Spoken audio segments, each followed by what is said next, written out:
support and finance the future, and we're working on that too, and we're looking for people who wish to donate to that. We would appreciate it a lot, and we appreciate all the help we've had so far and all the help people have given us uptown as we have developed some of it ourselves. Why is it important for you to invest in this project? I'm one of these oddballs like this stuff. I also have an extensive collection of things. A museum to be good has got to have the best of the best, and we have the best of the best.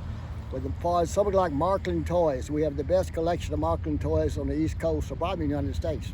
And this ranges from 1890 to 1930. We have a tremendous number of Indian relics, a fabulous collection. We have a big collection of pots and kettles and stuff like that for the Indians. We have a lot of Western things. We have evolution of the rifles, from the Henry rifle to the Winchester 76. We have evolution of guns, from the matchlock to the cartridge. We have a lot of different things. It's one of the largest collections of defense canes. A lot of you haven't heard of defense canes, but in the old days, women carried defense canes. They pull that thing out and they had a pistol and knife in it. You didn't know it till they pulled it out. So we got a bunch of those. Got the largest Tommy Hawk collection, probably equal to that of the Smithsonian. So a lot of things I think we'll do well. Where did we get all this stuff? I'm an anesthesiologist, and I came to town and I brought the epidurals to town. Those women love those babies, have those babies about 3 o'clock in the morning, so you had to stay around. You didn't play golf, you didn't do anything else. But I had these pickers. They picked from the Mississippi River to the East Coast long before we had pickers on the internet. They would come back about every 2 weeks to trade and swap. Come into the end of the month, when they needed a little money, you added a little money to the swap and you came out ahead. So that's where all this stuff came from. It was great, a lot of fun. But my wife informed me that one collector was enough. So I'm not a collector. The building's going to be more than just a museum too, isn't it? The building has a lot of different things. The first floor, Top floor. which is the top floor, and this is the opposite. Most times the first floor is the bottom floor. This time the first floor is the top floor, or the top floor. You'll come down on the right-hand side up there, right behind me, which is the left from here. There'll be a ramp going up. It'll go up 18 inches and about 18 feet. And inside that, you'll have a storage place for the chairs and tables like you use right front all the time. You'll turn to your left and go down the hall to a meeting room, which will be connected to the center part of the quarters. Up here, you see that door up, a little stepways up there. It'll be connected coming down through that. And that will come into a meeting room which will hold about 60 people at tables.